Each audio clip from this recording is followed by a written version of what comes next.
সকলোকে শুভ সন্ধিয়া জনাই আজি সন্ধিয়াৰ কেইটামান গুৰুত্বপূৰ্ণ খবৰ আপোনালোকলৈ লৈ আহিছোঁ। আপোনালোকে ভিডিঅ'টো শেষৰলৈকে চাব বুলি আশা কৰিলোঁ। শেষত আপোনালোকৰ মন্তব্য কমেণ্টৰ জৰিয়তে জনাবলৈ নাপাহৰিব। আজি হৈছে 20 জুন। 20 জুনৰ সন্ধিয়া খবৰকেইটা চাওক আৰু শেষত আপোনালোকে আপোনালোকৰ মন্তব্য লিখিব। প্ৰথমটো খবৰ যদি চাওঁ, জনস্বাস্থ্য কাৰিকৰী মন্ত্ৰীয়ে বান্ধি দিলে জল জীৱন মিছনৰ টাইম ফ্ৰেম। তো এতিয়া যিহেতু মাননীয় মুখ্যমন্ত্ৰী মহোদয়ে যিদৰে কৈছে যে এই আগন্তুক সময়ত এই 5 বছৰত যেনেদৰে ৰাজহুৱা কাম কৰিব লাগিব, এতিয়া প্ৰতিটো বিভাগতে যদি আমি চাওঁ, প্ৰতিটো বিভাগৰে মন্ত্ৰিত্ব লাভ কৰাৰ পাছত প্ৰত্যেকজনে তো তেওঁলোকৰ নিজৰ নিজৰ কামৰ ক্ষেত্ৰত যদি চাওঁ, তেনেহ'লে সেই কামসমূহ তো তৎকালীনভাৱে বা সেই বিষয়সমূহ সোনকালে কৰাৰ কথা কৈ আছে। আৰু এতিয়া জনস্বাস্থ্য কাৰিকৰী মন্ত্ৰীয়ে এতিয়া তেওঁ যি বিভাগ আছে সেই বিভাগসমূহ জল জীৱন মিছনৰ টাইম ফ্ৰেম, অৰ্থাৎ সময়মতে পানী দিয়া, সময়মতে পানী নিদিয়া বা যিসমূহ এতিয়া কাম কৰিব লগা আছে, এই সকলোখিনি এতিয়া আপোনালোকৰ ফালে এই জল জীৱনৰ মিছনৰ পানী পায় নাপায় আপোনালোকে কমেণ্টৰ জৰিয়তে লিখিবলৈ নাপাহৰিব।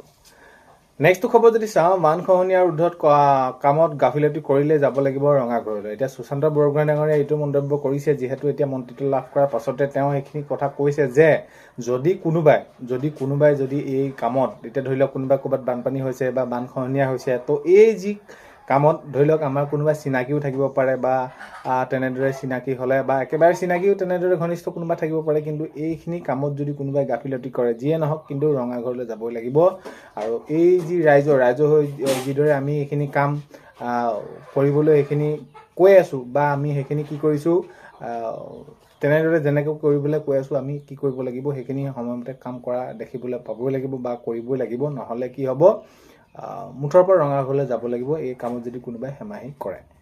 নেক্সট খবৰ যদি চাওঁ, প্ৰধানমন্ত্ৰী কৃষক, তো এতিয়া PM কিষাণৰ টকা আজি আপোনালোকে যদি পালে, তেনেহ'লে কমেণ্টৰ জৰিয়তে আপোনালোকে লিখিবলৈ নাপাহৰিব। আৰু আপোনালোকে পালে নাই পোৱা সেইখিনি আপোনালোকে আপোনালোকৰ মন্তব্য লিখিব। কাৰণ এতিয়া PM কিষাণৰ টকা বহুতো কৃষকৰ সোমোৱা নাই, তেনেহ'লে কিয় সোমোৱা নাই আপোনালোকে হয়তো আপোনালোকৰ নিজৰ কিবা এটা ষ্টেটাছ খেলি মেলি হৈ আছে। ধৰি লওক আপোনালোকৰ EKYC আপোনালোকে হয়তো সেইখিনি কৰাৰ পাছত বাকী বেলেগ আপোনালোকৰ লেণ্ড চিনিং হওক, আপোনালোকৰ FTO প্ৰচেছ হওক বা তো এইখিনি ক'ৰবাত আপোনালোকৰ খেলি মেলি হৈ থাকিব পাৰে। তো সেইবাবে আপোনালোকে কমেণ্টৰ জৰিয়তে জনাবলৈ নাপাহৰিব যে আপোনালোকে আজি আপোনালোকৰ সেইখিনি পালে নাই পোৱা বা আপোনালোকৰ কিহৰ কাৰণে নাপালে বা খেলি মেলি হৈ আছে নেকি কিবা। যদি হৈ আছে তেনেহ'লে আগন্তুক সময়ত আপোনালোকে PM কিষাণৰ যি টকা আপোনালোকে অতি সোনকালে পাব। এইকেইদিনৰ ভিতৰত অতি সোনকালে আপোনালোকে এইসমূহ কাম কৰি দিয়ক যিসমূহ তাত আপোনালোকৰ খেলি মেলি হৈ আছে।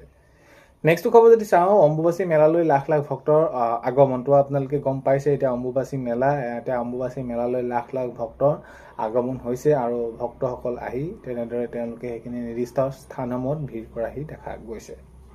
নেক্সটটো খবৰ যদি চাওঁ, ৰঙা নদীৰ ভৰলুৱা ডিজু চাপৰিকে ধৰি বিভিন্ন স্থানত চৰকাৰী মাটিত সন্দেহজনক লোকৰ অবৈধ দখল। তো এতিয়া ৰঙা নদী সমষ্টিত ৰঙা নদীত এতিয়া যি ভৰলুৱা ডিজু চাপৰিকে ধৰি বিভিন্ন স্থানত এতিয়া চৰকাৰী মাটিত সন্দেহজনক লোকৰ অবৈধ দখল আজি আমি যদি চাওঁ, তেনেহ'লে অবৈধ দখল কৰি লৈছে তেওঁলোকে তাত দখল কৰি বিভিন্ন ধৰণৰ খেতি বাতিও কৰা দেখা গৈছে। এতিয়া আগন্তুক সময়ত দেখা যাব, এতিয়া যিহেতু উচ্ছেদক লৈ মাননীয় মুখ্যমন্ত্ৰী মহোদয়ে জনাইছে যে যদি কোনোবাই অবৈধভাৱে কোনোবাই তেনেদৰে চৰকাৰী মাটিত আছেহি বা সেইখিনি আছে, তেনেহ'লে আমি কি কৰিম, সেইখিনি অবৈধভাৱে দখল যিসকলে কৰি আছে উচ্ছেদটো কৰিমেই আৰু তাৰ সমান্তৰালকৈ সেইখিনি মুঠৰ ওপৰত আমি এই কাম কৰিমেই। এতিয়া দেখা যাব আগন্তুক সময়ত এতিয়া ৰঙা নদী যিসকল স্থানীয় লোক আছে তেওঁলোকে সেইখিনি খিলঞ্জীয়া লোকসকলে এনেদৰে মন্তব্য কৰি দেখা গৈছে যে ভৰলুৱা ডিজু অঞ্চলকে ধৰি বিভিন্ন স্থানত চৰকাৰী মাটিত কি কৰিছে, সন্দেহজনক লোকে অবৈধভাৱে সেইখিনি দখল কৰিছে। তো নিশ্চয় এইখিনি মাননীয় মুখ্যমন্ত্ৰী মহোদয়ে যিহেতু মন্তব্য কৰিছে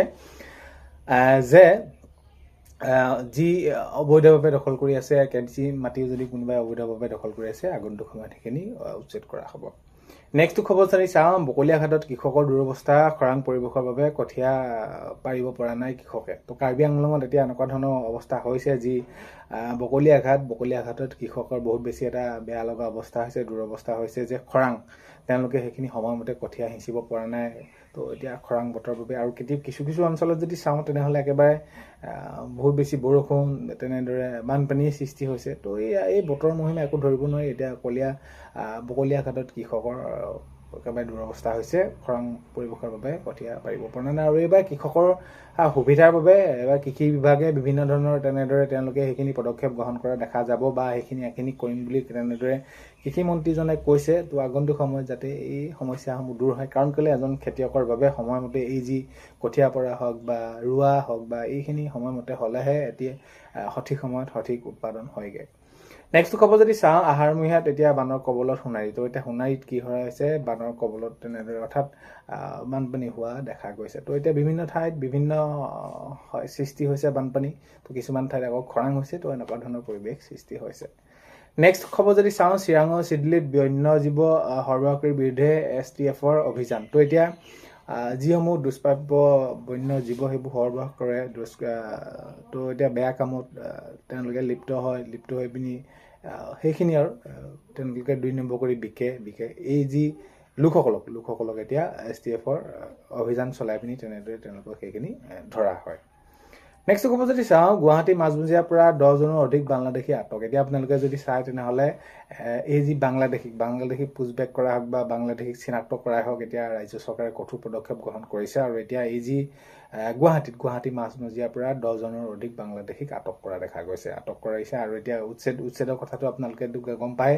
তো ৰাজ্যত এতিয়া কি হ'ব, যোৱা যদি সময় চাওঁ তেনেহ'লে 1.5 লাখ লোকক সেইখিনি উচ্ছেদ কৰা হৈছিলে। এবাৰ 4 পৰা 5 লাখ লোকক উচ্ছেদ কৰা হ'ব। আৰু এতিয়া উচ্ছেদ চলিবই ৰাজ্যত। ৰাভা হাছঙত এনেদৰে এতিয়া সকিয়নি আহিছে বিভিন্ন তেনেকুৱা লোকসকল, তাক লৈ পিনি এতিয়া তেওঁলোকৰ মাজত চৰ্চা চলিছে। আৰু এতিয়া গুৱাহাটী মাজমজিয়াৰ পৰা 10 জনৰ অধিক বাংলাদেশীক আটক কৰিছে। নেক্সট খবৰ যদি চাওঁ, শিৱসাগৰত CBI অতৰ্কিত অভিযান। তো ৱেবছাইট হেকিং। তো এতিয়া এই এনেকুৱা ধৰণৰ দুষ্ট চক্ৰবিলাক বহুত বেছি আছে। এতিয়া যিমানে অত্যাধুনিক কামবিলাক হৈছে, তো তেতিয়া আমি যদি চাওঁ তেনেহ'লে এই এনেকুৱা ধৰণৰ কামবিলাকো বহুত বেছি হয়। এতিয়া শিৱসাগৰৰ CBIৰ অতৰ্কিত অভিযান।